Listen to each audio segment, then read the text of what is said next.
Seja bem-vindo, doutor Gessner. Muito obrigado, doutor Edivaldo Júnior. Muito obrigado pelo convite. Eu estou muito feliz de estar participando dessa live. Depois de grandes personalidades que tiveram aqui com você, é uma honra muito grande eu ter recebido esse convite e estar aqui participando com você e vendo aqui muitos dos meus alunos, nossos alunos, que estão aqui nos prestigiando para esse bate-papo que a gente vai ter aqui. Quero mandar um abraço Sim. especial para Clênio Russi, é um colega meu de faculdade que está aqui nos prestigiando nessa live no dia de hoje. Amigo, para aqueles que ainda não lhe conhecem, né? A gente tem aí um grande número de ex-alunos, alunos que se tornaram colegas que estão conosco essa noite. Mas só para aqueles que ainda não lhe conhecem, eu vou lhe apresentar. Gessner Ferraz, além de ser um grande amigo, um grande colega lá da FAINOR, é mestre em Direito Público, pós-graduado em Direito Processual Civil e professor universitário. Então, meu querido amigo, seja muito bem-vindo. Vamos bater esse papo aqui de uma forma muito informal, né? Para que as pessoas tenham um maior contato em relação a essas novas relações de trabalho que surgiram com a pandemia. Mas, assim, o tema principal da nossa live é politicando. Então, quem vem aqui tem que falar um pouquinho de política, certo? Então, eu gostaria de saber a sua visão sobre política. O que é que você entende por política? A visão que nós temos de política, né, dentro da essência da palavra, ela está muito distorcida. Hoje nós estamos vivendo um campo de muita polarização de opiniões e o que está dificultando o diálogo relacionado com a palavra política. Porque pela essência, parece uma retórica, mas não é, mas pela essência do, da pessoa que nós somos todos políticos. Mas a questão política hoje, ela está pautada em você defender mais os seus interesses partidários do que você está propondo soluções para os graves problemas que nós estamos passando de toda a ordem. Então, a visão que eu tenho de política hoje é uma visão que nós precisamos deixar as amarras relacionadas com essa polarização e passarmos a procurar soluções, porque nós temos visto que a sociedade tem encarado diversos temas que são temas difíceis de ser resolvidos, e se nós não pararmos para discutirmos esses temas e darmos solução, as situações, para mim, na minha avaliação, ficariam cada vez mais complicadas. Você colocou um tema muito importante aí, Gessner, que é a questão da polarização na política, né? Hoje em dia, até para postar alguma coisa nas redes sociais está complicado, porque a depender do que você postar nas redes sociais, você já passa a ser rotulado, né? De direita ou de esquerda, etc. Ontem eu estava vendo aqui uma mensagem de um, de um pastor, né, nas redes sociais, ele dizendo assim, ele postou dizendo o seguinte, aquela música de Milton Nascimento, ele colocou que a democracia está do lado esquerdo do coração. E só pelo fato de ter colocado que a democracia está do lado esquerdo do coração, já passaram a rotulá-lo de marxista, etc., de extrema esquerda. E aí ele teve que explicar que o lado esquerdo do coração é o lado do amor, o lado da Legal. paixão, e que a democracia ela tem que ser preservada em razão disso. Então, Isso. observe a que ponto nós estamos chegando. Exato. Como é que você está vendo essa questão democrática hoje no nosso país? A questão da democrática, nós estamos vivenciando um período democrático. Nós estamos vivendo um momento democrático. Eu não entendo, na minha opinião, que nós estamos correndo algum risco de perder essa condição que nós conquistamos a partir de 1985. Eu não acredito ainda que os setores políticos eles possam, de alguma maneira, usurpar da gente a democracia. A democracia brasileira, ela é uma democracia ainda recém-nascida, mas nós aprendemos a conviver com a democracia. Então, a democracia ela é importante para o nosso sistema de convivência do nosso Estado, que está estabelecido pela nossa Constituição. E eu não, assim, quando eu vejo as situações relacionadas com a política, onde existe aí uma tentativa de se demonstrar que nós estamos perdendo a democracia, eu não acredito muito nesse discurso. Eu acho que a nossa democracia está consolidada. Nós temos visto aí o STF atuando de maneira independente. Nós temos visto os órgãos como o Ministério Público e outras instituições como a Polícia Federal atuando também dentro de um contexto democrático e respeitando a Constituição brasileira. E um processo de você tentar usurpar essa democracia, isso causaria aí nas instituições e nos juristas e na imprensa uma forma de mostrar de maneira mais clara a condição de nós estarmos perdendo ou não nessa democracia. Então, eu não acredito ainda que nós estamos perdendo, não. Isso é só um momento que nós estamos vivenciando em relação a algumas opiniões que são mais radicais, mas que faz parte do contexto da democracia pela liberdade, né, de livre expressão constitucional, de nós nos manifestarmos, claro, respeitando a questão das manifestações que sejam crime, tirando isso, as manifestações que são legais, elas, dentro de um processo democrático, ela é muito importante. Maravilha, maravilha. Registrar a presença aqui de alguns amigos que estão nos acompanhando. Alisson Ribeiro, Clênio, Bruno Cássio, disse aqui, grande professor, Gessner. Elano, nosso querido amigo. Ela não, aí... Se abra, não. Eu acho que é um recado para você. Clênio Rossi, Gustavo, Léo Salgado, nossa querida colega Thaís Guimarães está conosco também.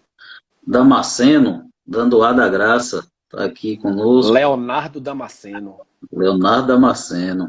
Ingrid Rodrigues, Clênio Rossi, fez um comentário aqui, vejo muita influência do judiciário em âmbitos que não são de sua competência, isso me preocupa. Ele coloca um tema interessante relevante, aqui, exato. que é justamente a questão da politização da justiça e judicialização da política. Você acha que no momento que nós estamos vivenciando, você acha que há alguma interferência do judiciário junto ao sistema político e do sistema político junto ao poder judiciário? O que você acha em relação a isso? Eu acho que sim, o que Clênio comenta aí realmente causa, Clênio, uma preocupação, porque o que você destaca agora aí é que a independência dos poderes ela é fundamental para a harmonia da política. Então, se deve sim ser guardado essa limitação de cada poder para que não invada a esfera de um poder no outro e isso cause um problema grave dentro de uma democracia. Então, assim, os papéis eles devem ser muito bem definidos. O papel do Poder Judiciário, o papel do Executivo e o papel do Legislativo. Então, quando nós vemos a interferência, por exemplo, de Clênio falando sobre isso, é uma interferência bastante positiva, porque nós, como advogados, ele também é um advogado, ele sente essa intervenção dos poderes que, de fato, tem acontecido, mas, em alguns casos, essa interferência, esse problema desse ativismo judicial que é muito atacado por alguns professores, até pessoas que estão ligadas ao direito, né, com essa preocupação, mas, de fato, isso tem existido. E aí há uma preocupação de você poder dosar essa condição para que não haja aí um problema para a democracia em si, né? Maravilha. Registrar a presença aqui de nossa querida aluna, foi nossa ex-aluna, né, Itana, está nos acompanhando aqui, e uma grande colega, uma grande amiga, Évila, está conosco também. Uma grande honra, Évila, você aqui nos acompanhando nessa live. Gessner, vamos falamos um pouco de política, né? Vamos agora entrar no tema principal da nossa live. Então, só para aqueles que estão chegando agora, o tema principal da live de hoje é novas relações de trabalho, principalmente nesse movimento em que nós estamos vivenciando em relação à pandemia. Então, ainda dá tempo você clicar no aviãozinho aí, no coraçãozinho, convide mais algumas pessoas para que participem dessa live conosco, uma live muito importante, que vai tratar de temas interessantíssimos. Gessner, antes de iniciar a live, eu fui fazer uma pesquisa e vi algumas manchetes, alguns noticiários, e um deles me chamou a atenção, que diz o seguinte, que entre março e maio, 7,8 milhões de pessoas perderam seus trabalhos. A taxa de desemprego no Brasil ficou em 12,9% entre março e maio de 2020. Isso segundo dados do IBGE.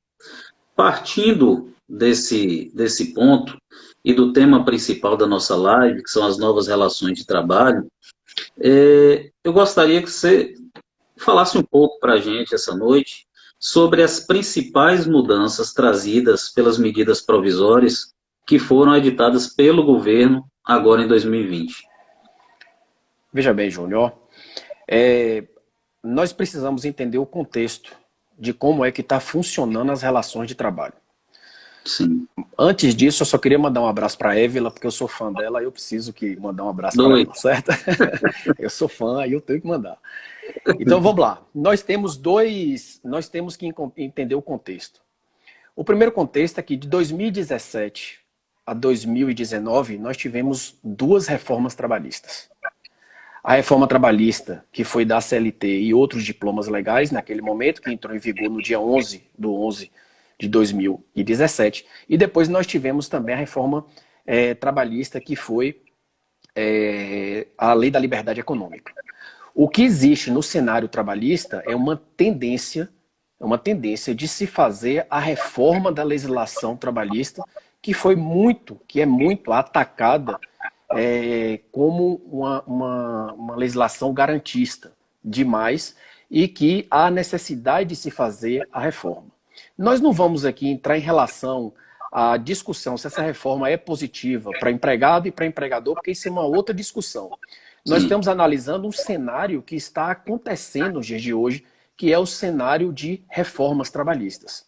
E quando ocorreu o problema da pandemia, né, no meio de 2019, que chegou ao Brasil aqui no início de 2020, nós vimos que esse sistema de leis que nós temos, ela estava engessando a relação trabalhista causada por um problema econômico. O problema econômico, claro, nós sabemos que é resultante da quarentena que foi estabelecida como garantia de saúde pública. E isso resultou em um problema muito grave para as empresas que tiveram que se adequar a uma nova modalidade econômica. E para isso, o governo editou algumas medidas provisórias importantes, a medida provisória 927 e a medida provisória 936, que foi transformada em lei, agora no dia 6/6 ela foi publicada e entrou em vigor no dia 7/7, ela entra em vigor para tentar, pelo objetivo da lei, criar um chamado Programa Emergencial de Manutenção de Emprego e Renda. A ideia é você manter o emprego em tempos dessa crise, né, uma crise de saúde, mas é uma crise que ela tem uma relação direta com a atividade de trabalho. Agora, como é que funciona essa condição? Nós temos visto que isso é uma tendência de modificação da legislação trabalhista. Isso a pandemia ela está acelerando um processo de modificação das leis trabalhistas. Mas as leis trabalhistas elas já estavam passando por modificações e que não irão deixar de passar por essas modificações depois que passar o Covid-19. Tanto é que a medida provisória 936 ela transformou em lei. Então a lei ela tem o caráter, foi votada e tem o caráter de atuar naquele momento que nós vamos comentar lá mais para frente, ela vai atuar aí dentro das condições de acordo direto entre empregados e empregadores, que já era uma tendência que já se buscava dentro da reforma trabalhista, dentro dessa estrutura de leis trabalhistas. Maravilha. Registrar mais a presença de mais alguns amigos aqui. Saudades também, Itana. Uma honra tê-la aqui conosco. Presença de Yuri, Alisson Moraes, nossa querida amiga Lúcia Luz, Alessandro Luz, Bebeto Viana, Max Wilsfan, nosso querido amigo Rony Duarte, Linda Talita, Thaís Guimarães, né, que nós já registramos. Outro grande amigo, foi nosso aluno também, Bruno Bastos, está aqui, está fazendo uma pergunta. Como proceder quanto ao controle de jornada no modelo home office? Veja bem, o controle de home office, quando ele foi estabelecido antes da reforma trabalhista, ele tinha uma contagem de número de horas. E o excesso desse número de horas gerava hora extra.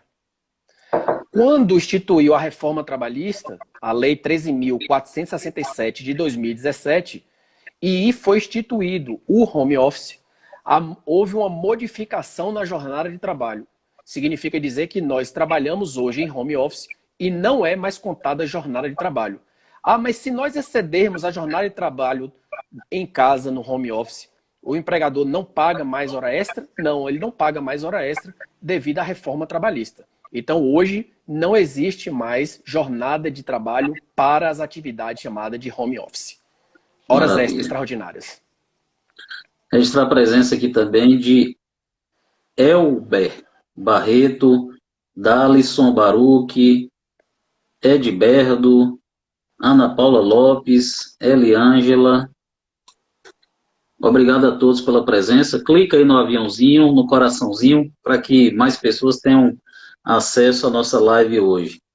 Meu querido, como funciona a redução salarial e de jornada de trabalho e a suspensão dos contratos, segundo a Lei 14.020 de 2020? Como é que se dá essa Vamos analisar aqui. Vamos analisar aqui, é porque assim, ó, a lei ela é muito nova. A lei é de 7, ela entrou em vigor no dia 7/7/2020. Então, semana passada, recentíssima essa lei. E assim, ó, quem trabalha com direito do trabalho tem que ficar o tempo todo antenado nessas modificações, porque a condição de nós estarmos trabalhando com novas leis, ela é necessária e importante. Para que todo mundo que trabalha com direito, né? Mas quando você está no direito do trabalho, você precisa ter mais atenção em relação a isso. Bom, como é que funcionou isso aí? Primeiro, o presidente da República ele editou a medida provisória 936 de 2020. E essa medida provisória ela foi editada no dia 1º de abril de 2020. Essa medida provisória ela foi votada pelo Congresso e foi transformada em lei, que foi a lei que você falou aí, a 14.020 de 2020. Essa lei ela tem 3 objetivos. Quais são os objetivos? Primeiro, fazer a redução dos salários e jornada de trabalho. O segundo, a suspensão do contrato de trabalho. E o terceiro objetivo da lei, estabelecer o pagamento de benefício chamado benefício emergencial. Então o objetivo dessa lei são 3. Redução da jornada de trabalho e do salário, sendo proporcional, suspensão do contrato de trabalho e as regras para o pagamento do benefício emergencial. Então, o objetivo dessa lei é esse. Agora, como é que funciona essa redução? A redução ela é proposta ela é um acordo individual feito entre empregados e empregadores para se fazer uma redução salarial, e essa redução salarial ela tem um tempo de vigência, que é até o dia 31 de dezembro de 2020. Então, até essa data, o empregado e o empregador eles podem pactuar de maneira individual a redução salarial com a consequente redução da jornada de trabalho. Não existe, não existe a possibilidade de você fazer uma redução salarial se você não te fizer a redução proporcional da jornada de trabalho. É a primeira coisa. A segunda coisa é que o empregador ele pode fazer a suspensão do contrato de trabalho. Agora, como é que funciona os prazos estabelecidos para essas reduções? Essas reduções elas podem ser feitas por até 90 dias. As reduções de salário e jornada de trabalho podem ser feitas por até 90 dias. E a suspensão do contrato por até 60 dias. Então, o empregador ele pode chamar o seu empregado no acordo individual e fazer essa redução salarial com a consequente redução da jornada de trabalho pelo prazo de 90 dias ou fazer a suspensão do contrato de trabalho por um período de 60 dias. Isso para que o empregado ele possa manter o seu emprego nesse momento que a pandemia tem dificultado a questão econômica dessas empresas. Paulinha Sampaio, ela faz aqui uma pergunta aí. Uma pergunta, né? E os impactos dessa MP, do seu ponto de vista, positivo ou negativo? Paulinha, muito obrigado pela pergunta e pela participação. Deixa eu explicar para você. Ela já não é mais uma medida provisória, né? Virou lei. A medida provisória 936 virou lei. Então, é a lei 14.020 de 2020. E assim, quando a gente tem que analisar o ponto positivo e negativo olhando os dois lados. Pelo lado do empregado, realmente uma suspensão de contrato ou uma redução salarial, ela não é uma coisa que você recebe isso muito bem. Mas nós temos que levar em consideração também o ponto positivo e negativo em relação ao empregador. Para o empregador, manter o pagamento de salário ou não fazer uma suspensão do contrato de trabalho, ele também resulta num prejuízo que ele não vai poder arcar. Então, para ele, o ponto é positivo, ele ter essa flexibilização nesse momento. Então, o que precisa nesse contrato de trabalho agora? Precisa de bom senso. Por quê? Esse bom senso é que vai reger a relação. Porque você me pergunta assim, redução de salário, ele é uma coisa benéfica para o trabalhador? Ele é benéfica quando está em risco eu perder o meu emprego. Então, se eu não quero perder o meu emprego e quero manter o meu emprego, eu preciso, então, ceder na condição de eu poder fazer uma redução salarial ou o empregador fazer uma suspensão do meu contrato de trabalho, segundo as regras que a lei estabelece, e eu manter o meu posto de trabalho, do que eu ser demitido. E nesse momento que nós estamos vivenciando aí, como o professor Edivaldo Júnior falou, são 12,9 milhões de pessoas desempregadas no Brasil, você engrossar essa estatística. Então, eu acho que existem os pontos positivos e negativos dessa lei e que devem ser analisados caso a caso, mas agora com muito bom senso. Gesner, registrar a presença aqui de mais alguns amigos. Ana Guimarães está conosco. Fagner está conosco também, nosso querido amigo.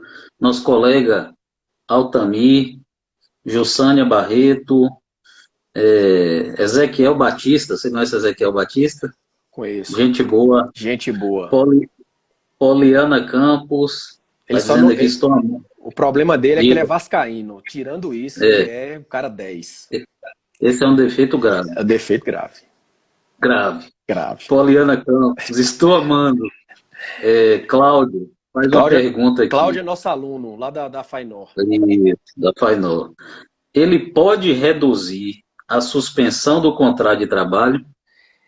Ele pode migrar, né? Ele fala da redução para a suspensão do contrato de trabalho. Você pode fazer essa migração? Pode, Cláudio. Você pode fazer a migração. Você, em primeiro momento, pode fazer uma redução da jornada de trabalho e, consequentemente, a redução salarial. Mas se a empresa ela não estiver conseguindo arcar com essa condição, ele pode propor ao final do prazo da redução. Porque a pergunta dele é muito importante, porque é o seguinte, se eu faço a redução e estabeleço em acordo individual que a redução vai demorar 40 dias, eu preciso cumprir esse acordo dos 40 dias. Então, depois disso, eu posso aí entrar com a suspensão? Pode. O que eu não posso é, eu fiz um acordo individual de 30 dias de redução salarial com a consequente jornada de trabalho e quando der 15 dias eu falo, não, agora eu quero sair disso e entrar na suspensão. Aí não. Sim. Ele tem que manter o acordo que ele foi feito. Então, é isso que a lei dela dá essa condição, porque ela fala que a condição de você propor a redução ou a suspensão do contrato de trabalho, ela pode ser sucessiva, não tem problema, ela pode ser sucessiva, dentro dos prazos estabelecidos na lei. Maravilha. Vamos lá. Pessoal, Nada claro. Nosso tema da live hoje, novas relações de trabalho com o professor Gessner Ferraz. Vai clicando aí no aviãozinho, no coraçãozinho, convidando outras pessoas para esse bate-papo conosco. Meu amigo, outra pergunta aqui. Quais são as empresas que poderão recorrer à suspensão e às reduções de salário e jornada e quem são os empregados que serão atingidos por essas medidas? Bom, aí nós vamos aqui agora ver a questão, porque a própria lei ela estabelece quais são essas condições que as empresas têm que estar encaixadas, certo?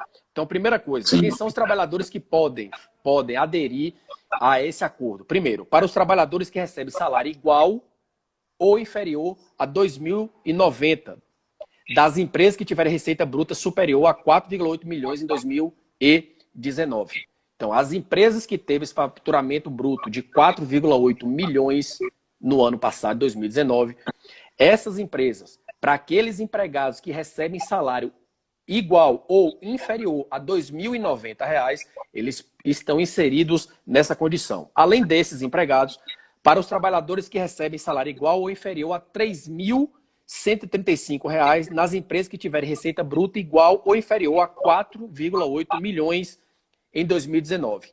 Além desses trabalhadores, os chamados trabalhadores hipersuficientes, que são aqueles que têm formação superior e recebem o valor de salário acima de R$ 12.000, eles poderão também são contemplados para que ele possa fazer esse acordo individual para fazer a redução do salário, certo? Sim. Aí, em relação às empresas, são as empresas que têm esse faturamento que a lei estabelece. Maravilha. Meu amigo, tem um comentário aqui de Alessandro Luiz. Ele diz o seguinte: não seria melhor criar linhas de crédito emergenciais para micro, pequenos e médios empresários, já que o governo Bolsonaro, através do Guedes, injetou 1 trilhão e 200 bilhões para os bancos? Veja, quem foi que perguntou, Júnior? Alessandro Luiz. Alessandro Luiz, sua pergunta é muito importante. Inclusive, o governo federal ele já criou uma linha de crédito para pequenas e microempresas. Já foi criado esse crédito. O problema é que esses créditos que são disponibilizados, a questão é de como essas empresas elas vão poder pagar o governo depois. É claro que essa linha de crédito que foi dada aos bancos, ela é dada para segurar o lastro de quem empresta o dinheiro. Quem empresta o dinheiro é o banco, porque se o banco não tiver o dinheiro para emprestar e para fomentar a questão dos empréstimos, aí a gente não tendo onde tomar esses empréstimos, a situação ficaria pior. Então, assim, essas linhas de crédito que estão sendo abertas para os bancos, é com o pensamento futuro dos bancos poderem promover as suas próprias linhas de crédito para financiar essas empresas. Independente dessa questão também, é muito importante que o governo também regulamente as relações de trabalho, né? Isso. Visando uma proteção maior do trabalhador, tanto do empregado como do empregador, né? Nesse momento. Isso. Eu acho que as duas coisas aí são interessantes, né? Exatamente. Nós precisamos, a visão agora, ela não pode ser assim. Eu falo, eu sou empregado. Então, assim, eu poderia estar defendendo uma visão aqui de que, não, o direito trabalhista ele não pode ser modificado, o direito trabalhista ele tem que ser mantido, mas o momento que nós estamos passando não é um momento favorável para essas condições. É claro que nós queremos manter os nossos direitos trabalhistas. É muito bom manter os direitos trabalhistas. Mas nós precisamos entender como nós estamos, qual é o momento que nós estamos passando em relação a essa crise que foi instalada econômica, sanitária, e que nós precisamos, de alguma maneira, nós precisamos alinhar aí as ideias para que todos nós possamos sair fortalecidos, com a economia fortalecida, com os empregos fortalecidos, e, em um segundo momento, fazermos uma discussão desses direitos trabalhistas aplicados aos contratos de trabalho. Maravilha. Augusto, nosso querido amigo Augusto, faz um comentário aqui. Gessner foi um dos responsáveis pela minha aprovação na OAB. Ah, rapaz, esse Augusto me passa vergonha. Toda vez que ele me conta, ele fala isso. E eu falo para ele, você não passou na OAB por causa de mim, você passou pela sua própria competência, que era um excelente aluno. É isso aí. Extremamente, assim, Augusto, ele tem uma característica, como praticamente quase todos os alunos que estudam no período noturno, né, Gessner? Exato. Os alunos que trabalham o dia todo, chegam ali na faculdade às 7 da noite, para mais uma jornada, muitas vezes até 10, 10 e meia da noite, são verdadeiros lutadores que merecem nosso respeito, realmente. Registrar a presença do nosso querido Marcelo Ferreira Júnior. É um prazer, Marcelinho, tê-lo conosco aqui. Thaís, dupla nota 1000, obrigado, minha querida. Gleice está dizendo, olha, professor, com sua excelente explicação, aí, quase me convence a migrar para a área trabalhista. Foi minha aluna, Júnior, Gleice. Ela é uma dessas alunas que você falou que frequenta o horário noturno, que tinha as dificuldades, é de fora, é de uma cidade de fora, mas veio para aqui, fez uma faculdade e fez com excelência, viu? Eu quero registrar isso aí, que Gleice é uma menina desse jeito. E eu também quero só registrar rapidinho, Júnior, que Clênio Russo ele reforça aquela tese que nós estávamos falando agora, dizendo o seguinte, ó, criou e chegou. Aqui em Mineiros, Goiás, os bancos abriram linhas de crédito para as empresas. Então, respondendo e complementando a resposta de que nós estávamos falando dessa linha de crédito que são favoráveis às empresas. Obrigado mais uma vez aí, Clênio. Registrar a presença de Dimitri Ferreira, você conhece? Dimitri Ferreira, eu conheço muito, viu? Muito. Meu doutor. É isso aí. Alessandro Luiz, ele faz outra pergunta aqui. Uma reforma trabalhista de 2017 não era para gerar empregos? Onde estão esses empregos? Pergunta difícil, viu, Guilherme? Pergunta difícil. E eu não vou entrar no mérito não, Alessandro, mas a sua pergunta é muito importante e muito boa de fazer. Porque é o seguinte, a ideia de se criar a reforma trabalhista foi essa. A de diminuir o número de direitos, né, e fazer com que esses direitos diminuídos pudessem aumentar os postos de trabalho, principalmente dos trabalhos formais. Acontece que essa promessa que foi feita, até o momento, ela ainda não atingiu o objetivo. Tanto vou voltar aí nos números que o professor Edivaldo Júnior já relatou aí para a gente. Claro que nós estamos também vivendo a razão do Covid, mas os números eles já eram próximos disso, mesmo depois da reforma trabalhista. Então a reforma trabalhista, o objetivo foi esse, né, de diminuir o número de direitos para criar postos de trabalho, principalmente os formais. Mas, como eu quero deixar isso claro assim, Alessandro, que essa reforma ela foi feita de uma maneira muito assodada. Ela não teve uma discussão para poder você amadurecer as questões relacionadas com o direito.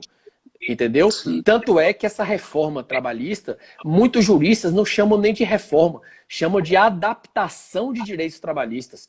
Porque, assim, de reforma, ela teve um caráter muito, muito tímido em relação à proposta que era para ser executada. Então, o que está acontecendo? Outras mini-reformas trabalhistas estão acontecendo. Lei da Liberdade Econômica, aconteceu agora a questão do Covid, e a medida provisória 936 já foi transformada em lei, agora é lei. Então, essas condições elas vão se somando e como no Brasil nós já temos o histórico disso, é só você pegar a CLT de 1943, aquilo é uma coxa de retalho de todas as leis trabalhistas que existiam no Brasil.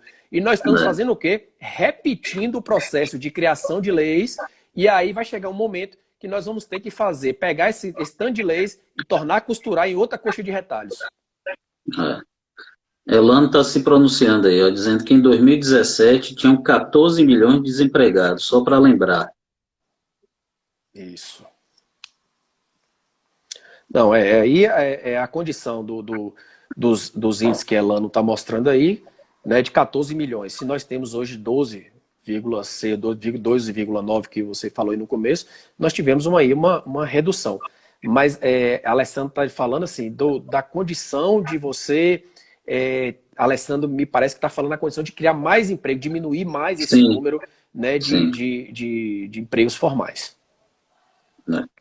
Então, assim, na realidade, e esses empregos que havia a possibilidade de, a partir de 2017, a geração de mais empregos, infelizmente a gente está vivenciando um momento extremamente delicado da nossa economia e que tudo indica que haverá uma recessão grande aí para frente, né?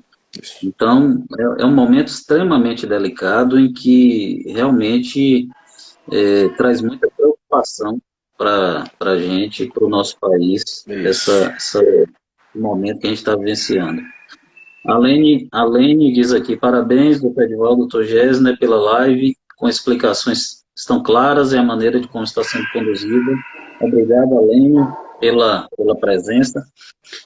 Gessner, deixa eu ver aqui, só que Clênio comenta, a pandemia prejudicou muito os empregos que estavam sendo criados. A recessão mundial e não apenas nacional. É um problema mundial. Registrar a presença da nossa querida excelência aí, promotora, doutora Solange Anatólio, uma presença de honra na nossa live, viu, doutor Gessner? Não, ela é demais. Doutora Solange Anatólio. Ela é demais. Aí é gente boa. Ela tem que fazer uma live com ela, viu, Júnior? Tem que fazer uma live com ela. Botar ela aí nessa live. Não é?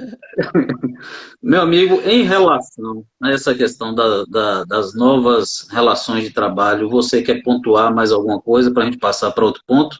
Algo que você acha relevante?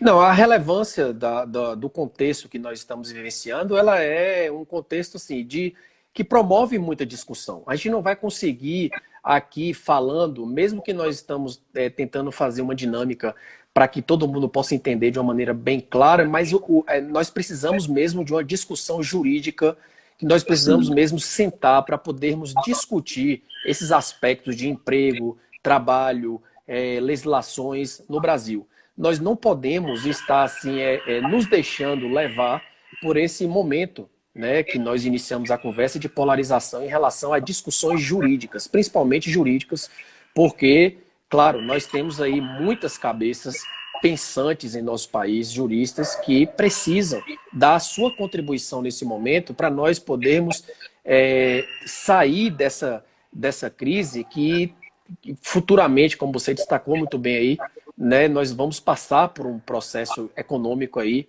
de uma recessão muito grande. Então, nós precisamos ter um cuidado nesse momento para discutir essas questões de regras, de leis e entendermos esse cenário jurídico. É isso aí. Minha querida esposa já puxou aí um hashtag live com doutora Solange Anatólio, tá vendo? Aí, ó, eu falei para você. Meu amigo, olha só, nós temos outro momento aqui da nossa live, que é um momento bem interessante. E só para lembrar o pessoal que está nos acompanhando, nossos amigos, colegas, ex-alunos que estão conosco, para fazer o print da tela e compartilhar, nos marcar aí no Instagram, para a gente alcançar um maior número de pessoas. E lembrando o seguinte, as nossas lives, doutor Gessner, estão no podcast, viu? Ótimo, e também no YouTube. Fique ligado no movimento.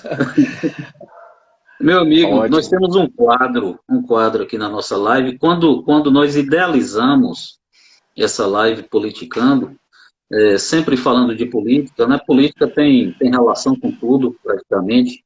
Nós criamos um quadro aqui, que é o que se chama Chimango, Café com Chimango.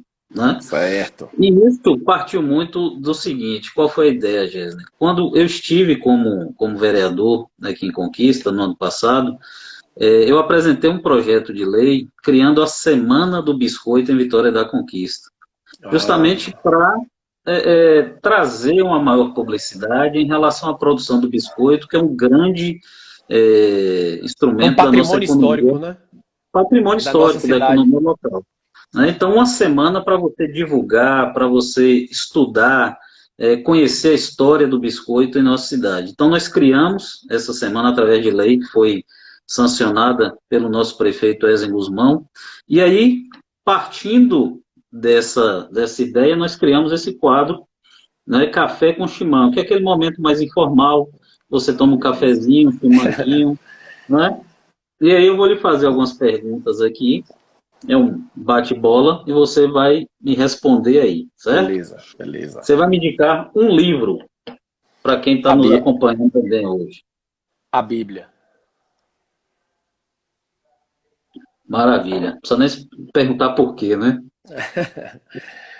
É o livro mais lido de todo o mundo. O mundo. Uma série. É... House of Cards. House of Cards. Essa é forte, viu, meu irmão? Tem... Um filme. A Vida é Bela. A vida é bela. Você vai me dizer aí uma referência política no Brasil e uma referência política no mundo. Eu vou falar uma referência política no mundo que não era político, mas era um ativista político que eu admiro demais e você cita muito ele, porque eu sei que você também é fã, que é Martin Luther King. E no Brasil, uma referência política que eu vou citar, dentro desse contexto que nós estamos vivenciando, é Leonel de Moura Brizola. Maravilha. Maravilha. Acarajé ou abará? Ah, acarajé. E outra, com pimenta, viu, Júnior? Com É pimenta, mesmo? Tem que Muita ser pimenta? muita pimenta, apimentada. Ixi, esporte favorito. Você é um cara esportista, né? Até para você falar qual é o esporte favorito é complicado. Porque você é fitness.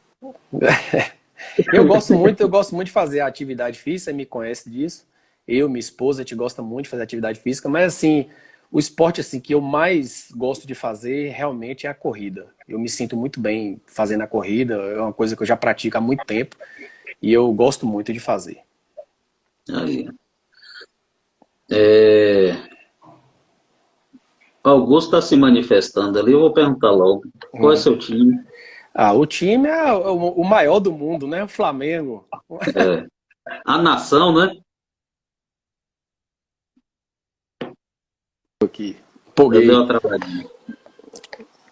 Flamengo. É simplesmente a nação, né? Agora, se ele está me perguntando isso, por que ele está perguntando isso? Que ele quer ouvir que eu também gosto e sou apaixonado pelo Bahia. Então Sim. ele tava esperando isso. Qual é o time? Bahia também. O Bahia também é meu time do coração.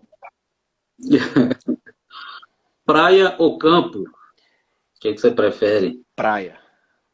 Praia? Praia. Prefiro. É isso aí.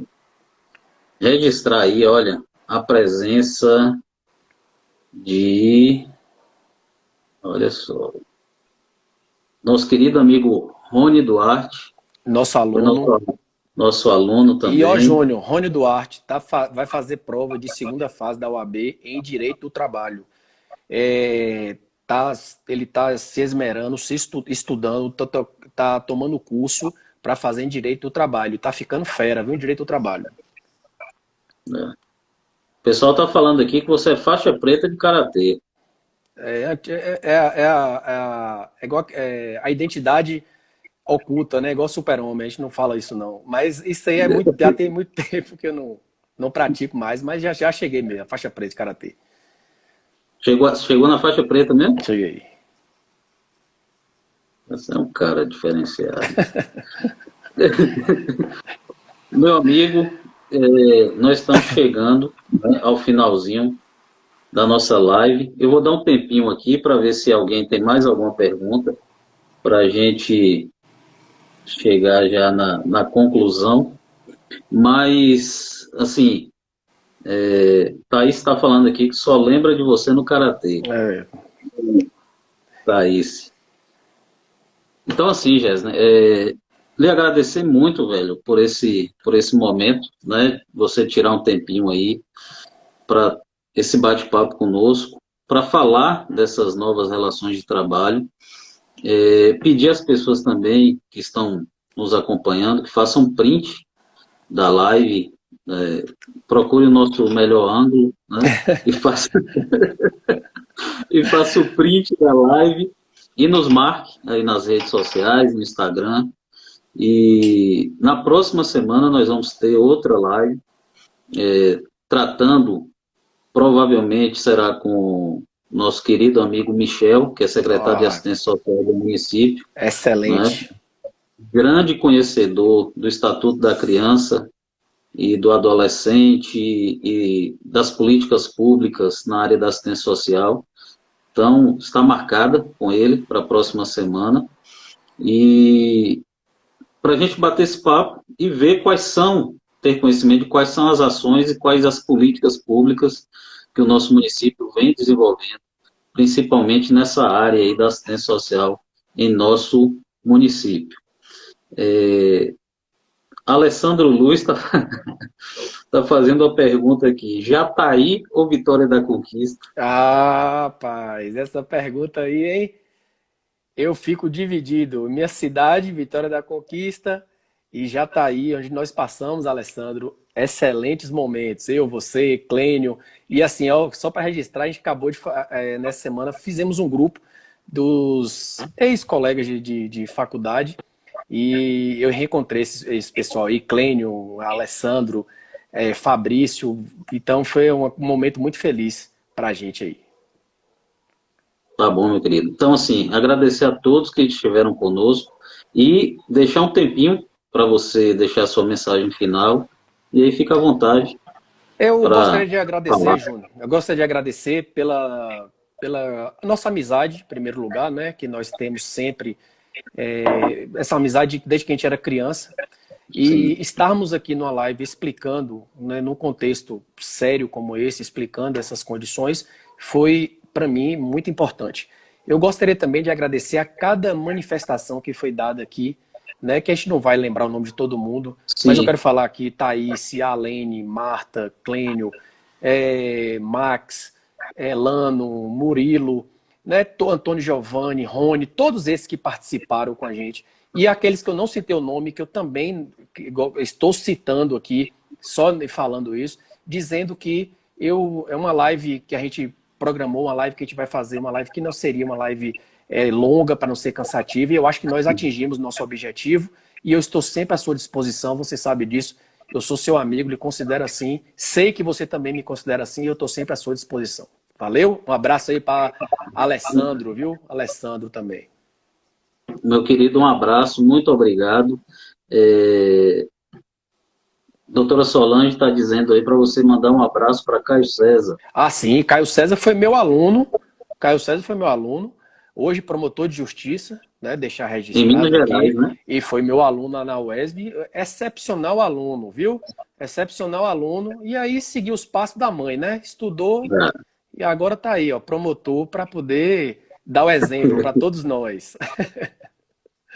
Meu querido, muito obrigado mesmo, viu, por compartilhar conosco aqui seu conhecimento, tirar esse tempinho para, né, a gente sabe que a gente está vivendo um momento extremamente delicado, mas tirar um pouquinho o seu tempo aí da família para estar aqui compartilhando conosco e trazendo, né, um conhecimento em relação a essas novas relações de trabalho e surgindo mais algumas novidades. No futuro próximo, a gente deve fazer outra live para trazer, compartilhar esse conhecimento com a turma. Tá bom, Ótimo. meu irmão? Tá Muito bom, muito obrigado. obrigado. Deus abençoe. Fique com Deus, viu, velho? Você também. Obrigado Um mesmo. abraço, até Um mais. abraço. Tchau. Até mais. Tchau.